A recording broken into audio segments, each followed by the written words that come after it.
Bonjour à tous et bienvenue sur ma chaîne État des jeux.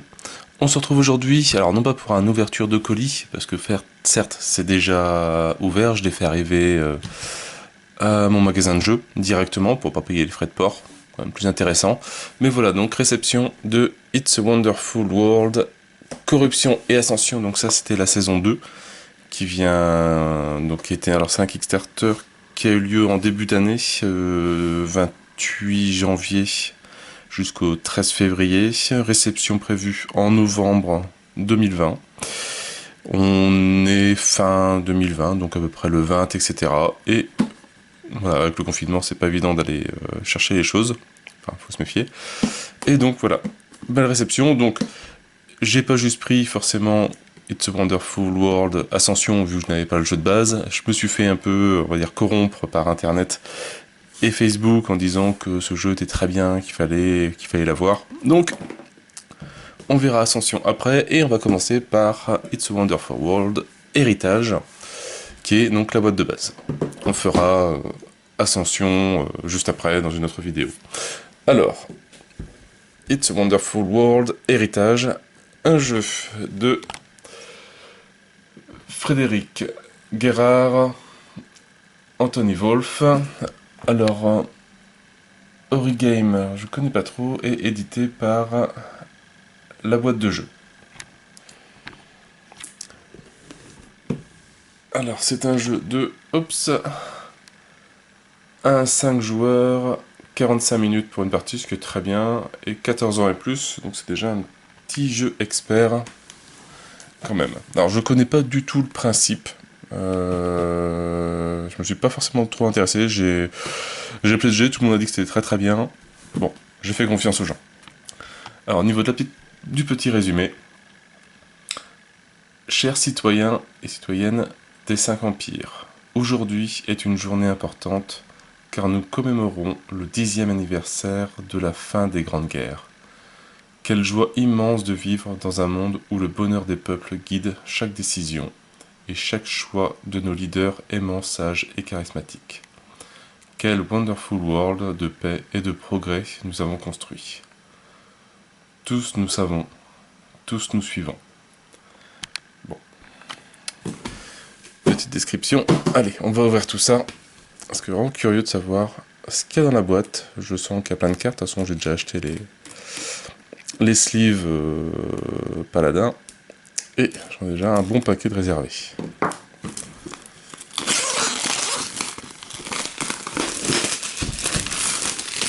En tout cas, c'est une bien belle boîte. Bien grosse.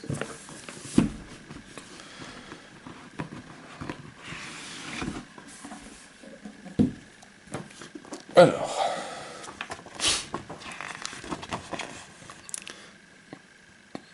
Vous venez d'acquérir l'édition Héritage de It's a Wonderful World. Merci de votre confiance, pour votre confiance. Que dois-je ouvrir et ne pas ouvrir? Vous pouvez ouvrir toutes les boîtes, sauf les boîtes secrètes bleues et violettes portant le texte ne pas ouvrir. Bon, déjà, donc je ferai pas ces boîtes-là, on laissera la surprise à ceux qui veulent l'ouvrir. Vous pouvez ouvrir toutes les autres boîtes, y compris les boîtes de campagne, les grosses boîtes bleues et violettes.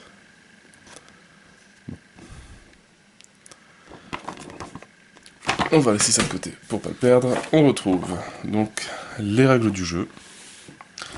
Heureusement. Donc, but et principe du jeu, le matériel, voilà. Anatomie d'une carte empire, une carte développement. Alors c'est bien, c'est qu'on peut jouer tout seul, ça c'est sympa aussi. Le plateau, voilà, les différents modes de jeu, la mise en place, le déroulement d'une partie. Bon, ça n'a pas l'air trop compliqué pour le moment. La phase de draft. C'est bien, c'est que en tout cas c'est bien expliqué, c'est bien imagé. La phase de planification, la phase de production. Voilà, il y a vraiment des dessins partout. Je pense que c'est des règles assez simples à assimiler. la fin de partie, le mode 2 joueurs, le mode solo,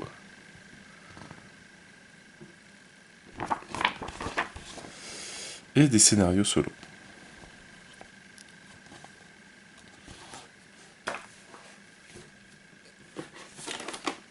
Alors, bon, en tout cas ça se dépunch très facilement, donc ça va être une partie du plateau, donc, très joli.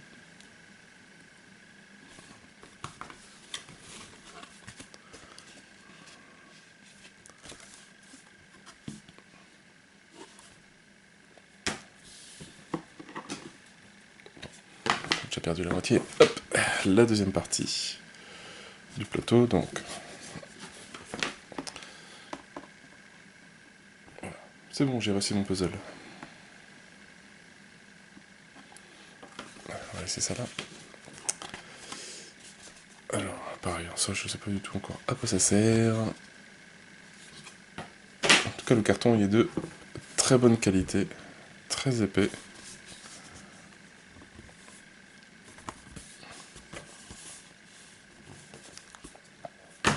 Ah oui, quand même.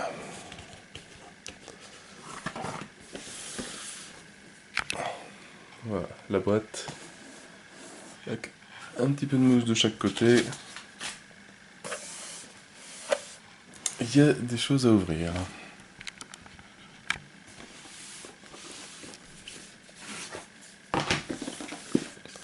Voilà, ouais, il y a peut-être des boîtes vides, peut-être pour le rangement.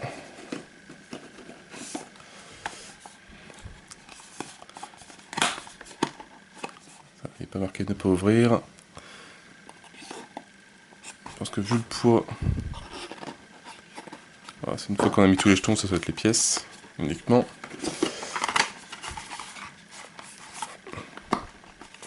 Ah, j'aime pas les boîtes en carton. Toujours peur de les déchirer.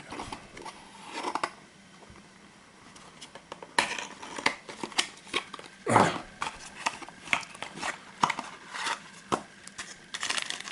Les petits bocals en plastique pour mettre les ressources dedans, pour pas que ça soit dispatché sur la table. Bon, je pense que ce sera la même chose pour chaque.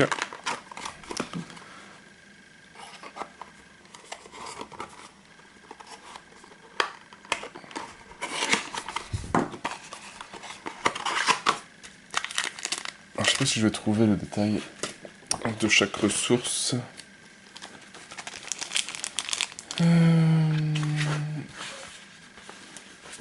Est-ce qu'on a... Alors, ça doit être peut-être, je pense, les matériaux. Ça, l'énergie. Le verre, la science, forcément.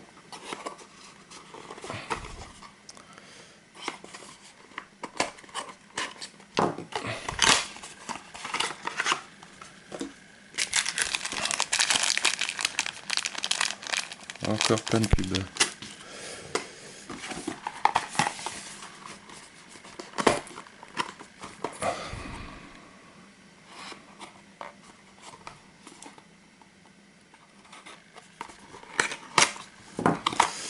Le jaune, forcément l'or, enfin, l'argent en tout cas.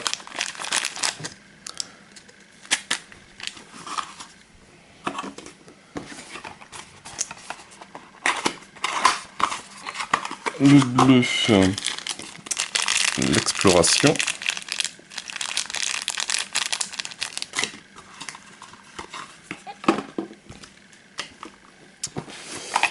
Et le rouge.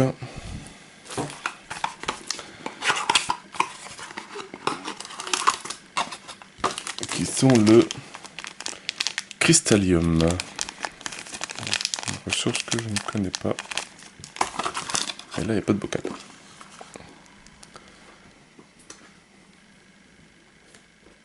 Même en dessous.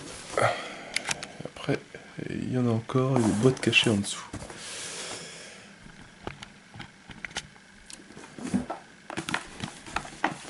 Alors, pas marqué de pas ouvrir. Hop.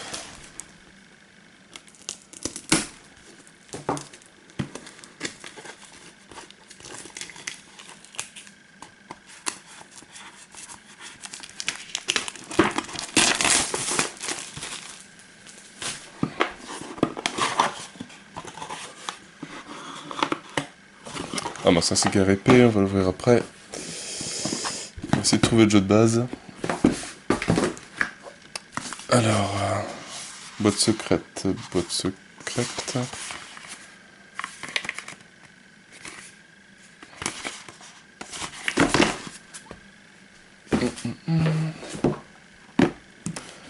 On va tout sortir. Voilà.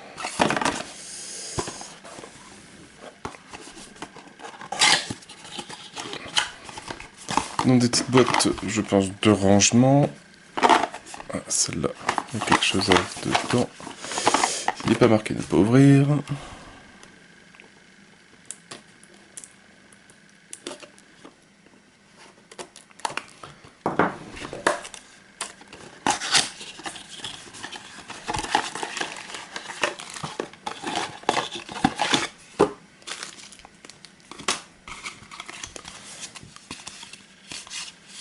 Il y a un truc top secret à l'intérieur.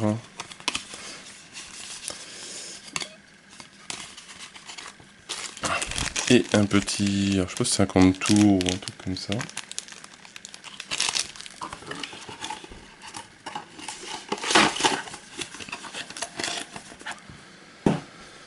La boîte de base. La boîte de base, c'est laquelle? Ouais, on va voir celle-là.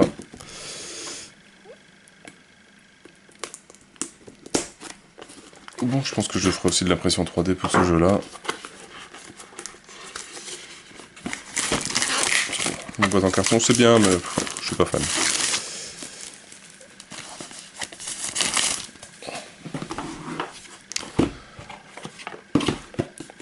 Alors, qu'est-ce que c'est que ça?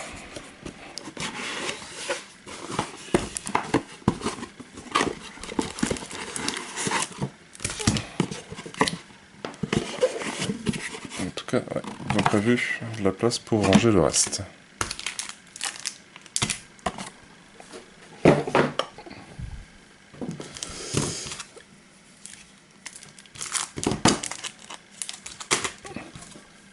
Alors je peux pas dire qu'est-ce qui est stretch gold dedans ou les différents add-ons, je sais pas comment on fait la différence.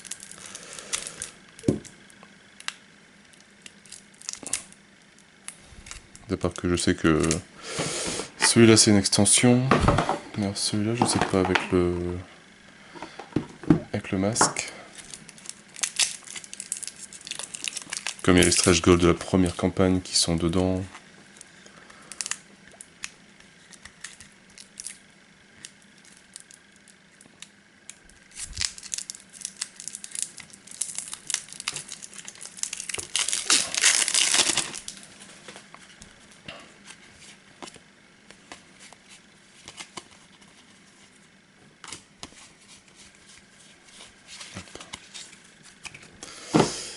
Donc alors ça c'est des cartes Empire d'après ce que je vois.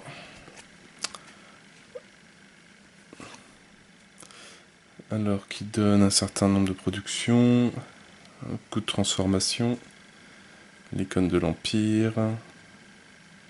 Alors la face, il y a une face A et une face B. Ça va, je connais pas du tout les règles. Il va falloir que je bookine tout ça, on va montrer déjà les faces A.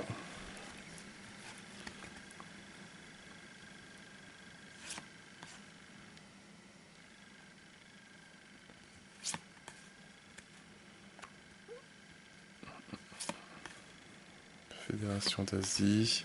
Alors je sais pas si chaque joueur en prend une.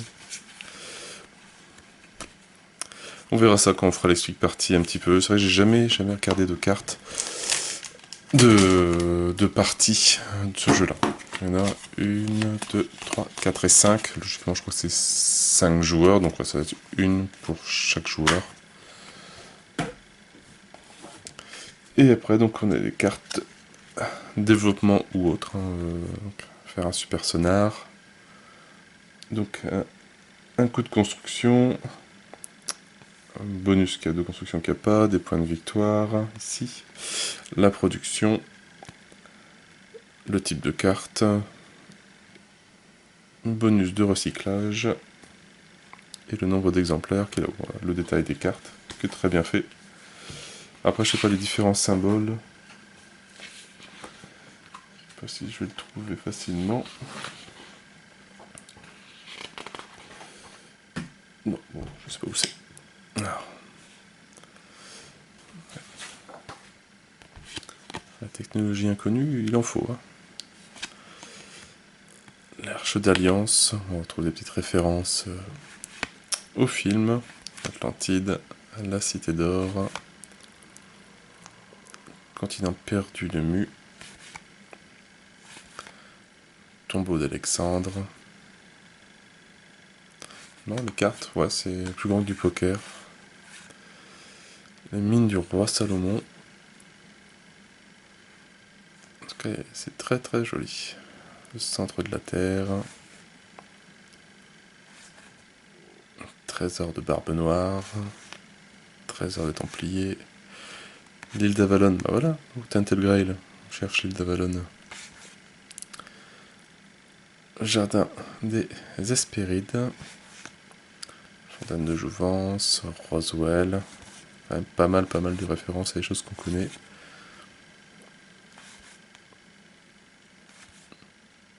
Train magnétique. Canon solaire.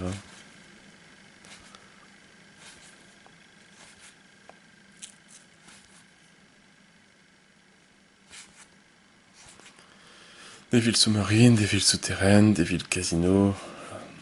Laboratoire secret. Ouais, tu m'étonnes. Ce qu'ils font. Exposition universelle. Musée. Les zones portuaires. Centre de propagande. Ok. Agence d'espionnage. Société secrète. Ok, les cartes, elles sont... Les cartes sont bien.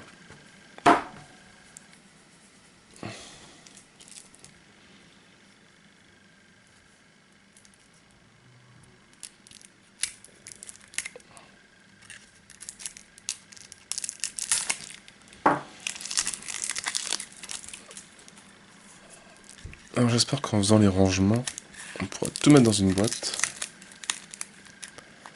Ce serait sympa.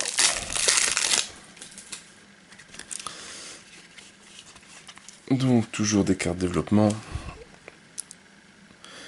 Cool, une belle centrale nucléaire près des plages.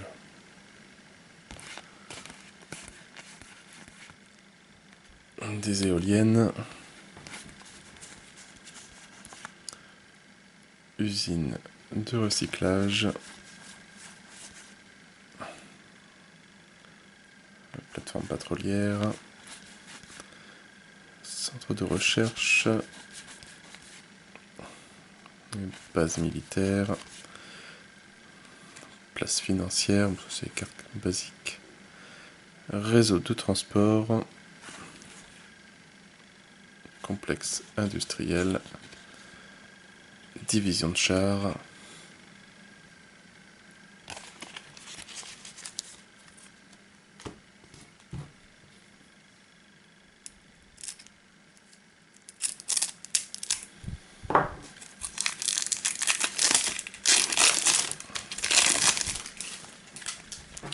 Donc on continue les divisions de chars, c'est plein. C'est vraiment sympa. Méga foreuse.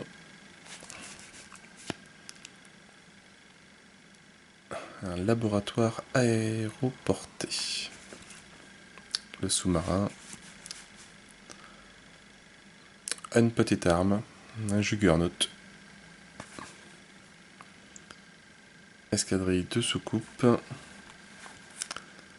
Un brise-glace. Voilà, donc les porte-avions. Supercalculateur. Clonage humain. Générateur quantique. vaccin, automate de contrôle, des super soldats, des greffes bioniques, contrôle du climat, aquaculture, une méga bombe, inverseur de gravité, robot de compagnie, satellite, cryogénisation, voyage temporel, téléportation, des animorphes, réalité virtuelle, neurosciences, amélioration génétique et transmutation. Curieux de vraiment savoir le système de règles de jeu, qui a pas l'air bien compliqué. Alors ça, je ne sais pas si c'est les stretch goals qui étaient en plus sur la première campagne. J'ai pas trop regardé. Donc on a des nouveaux lieux. L'Union panafricaine, République d'Europa. Ou est-ce que c'est le truc un joueur? Est-ce que c'est une phase C et D? Voilà, donc on retrouve, je pense, les mêmes lieux. État de rang. Ouais, on a la phase A, la phase B, la phase C et la phase D. On va les séparer pour le moment. Et on retrouve quelques cartes actions. Zone pavillonnaire. Barque à une place. Ouais, bon, forcément j'ai pas envie d'y aller. Union Pacifique Express. Analyse. Paralysis. Terraformation. Lévitation. Ah donc si, oui, donc il y a un petit cas, donc c'est du Kickstarter exclusif, tout cela. Je n'avais pas fait sur le petit cas qui est ici. 2 profondis. Et abri 21, donc est-ce que sur cela aussi... Voilà, donc il y a pareil, le petit cas très discret, oui visible mais discret. Donc voilà, donc quelques petits stretch goals qu'on a eu pendant la campagne. On va regarder cette boîte là, que je ne sais pas à quoi elle correspond. Il n'est pas marqué secret, etc. Donc je peux l'ouvrir.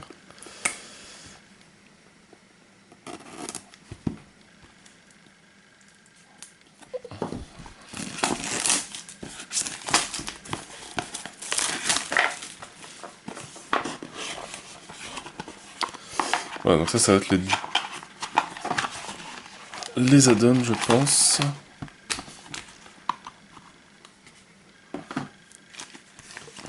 Donc loisirs et décadence. Une petite campagne avec des enveloppes scénario, 2 boosters héritage, 4 boîtes secrètes à n'ouvrir que si on vous le dit. Donc les 4 boîtes secrètes, ça doit être cela. Donc 1, 2, 3 et 4. Donc ça, je ne vous montre pas ce qu'il y a dedans. Je vous laisserai la surprise. La surprise si vous achetez le jeu. On va laisser un peu de suspense quand même.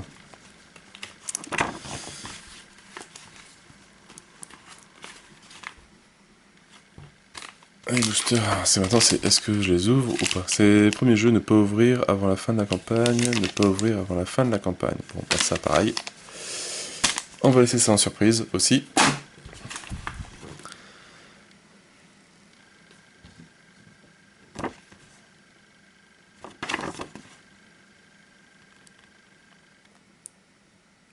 Bon, limite, voilà, vous pouvez ouvrir l'enveloppe, on va ouvrir la 1. On va laisser pareil la surprise sur l'enveloppe 2, 3, 4, 5 et 6. On va juste regarder cette première enveloppe qui est la début de la campagne, comme ça de toute façon je ne spoil pas au cas où.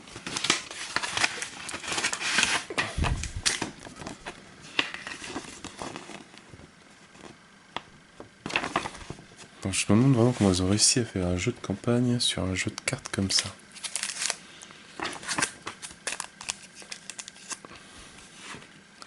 Ça, c'est les cartes des fêtes.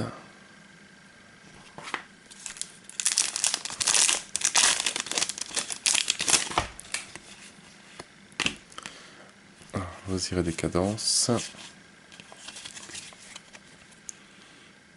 Voilà, qui rajoute un petit peu de système hyalaire, un peu plus complexe. Production culturelle, production populaire, la censure, et animateur vedette. Au niveau des cartes des fêtes, bon, c'est les mêmes. Je vais pas plus loin dans la campagne. Vous avez vu la première enveloppe. Je vais laisser la surprise sur les 5 autres. Plus toutes les autres cartes qui sont encore secrètes aussi.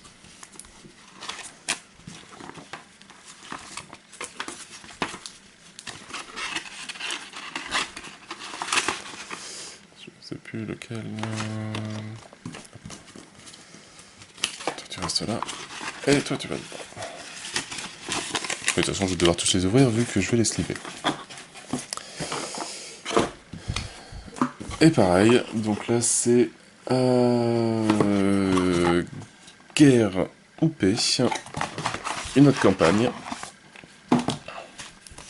Donc je pense que c'est le même principe. On peut juste ouvrir l'enveloppe numéro 1, des cartes des fêtes aussi. Donc une campagne qui est en 6 enveloppes.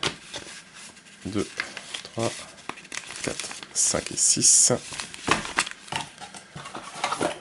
Un petit booster, ne pas ouvrir avant la fin de la campagne. Et on peut ouvrir cette enveloppe.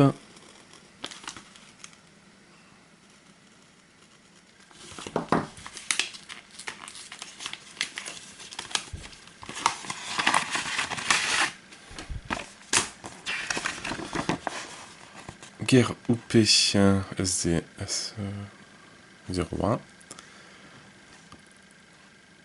Voilà, les règles. C'est plusieurs joueurs. Fin de la partie.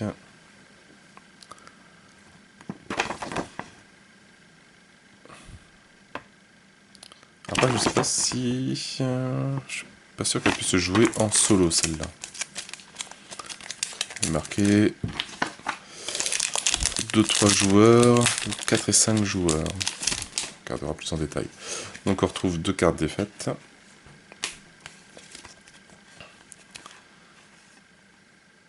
Oh là, avec les cartes sont quand même un peu plus compliquées. Pax 10.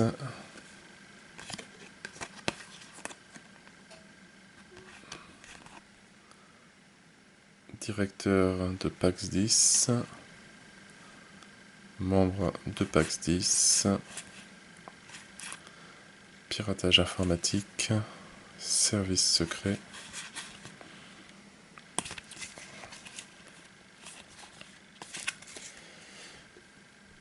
Et je pense que là j'ai fait le tour de la boîte de base, plus 2 extensions. Bon, forcément comme tout était dans la boîte de base, j'ai tout fait d'un coup. De It's a Wonderful World Heritage. Plus voilà donc tout ce qui est encore secret qu'on n'a pas vu. Donc pareil, cette boîte là aussi, boîte secrète, ne pas ouvrir. Bien marqué hein, de tous les côtés. Hein. Boîte secrète. Donc il y a même encore tout ça qui restera une surprise si vous achetez le jeu. Et voilà, donc maintenant moi j'ai plus qu'à lire les règles et sliver toutes les cartes encore. Et apprendre à jouer. Pour vous faire une petite explique partie, même si bon, je pense que le jeu est sorti, enfin It's a Wonderful World, ça fait pas mal de temps qu'il est disponible, Mais je vais faire un petit explique partie vite fait pour montrer le système de règles. Et après il me restera It's a Wonderful World, Ascension et Corruption, qui est elle la campagne, la dernière campagne Kickstarter qui a eu lieu. Mais déjà bon, je vais m'arrêter là. Je vais déjà bookiner tout ça et voir les règles, et après je vous ferai la vidéo, juste après, donc peut-être pour demain, de Ascension et Corruption. Voilà, sur ce, je n'ai plus qu'à vous souhaiter une bonne journée et une bonne soirée. N'hésitez pas à liker, à commenter et à vous abonner à la chaîne. Et moi je vous dis à bientôt pour une nouvelle vidéo. Ciao, ciao!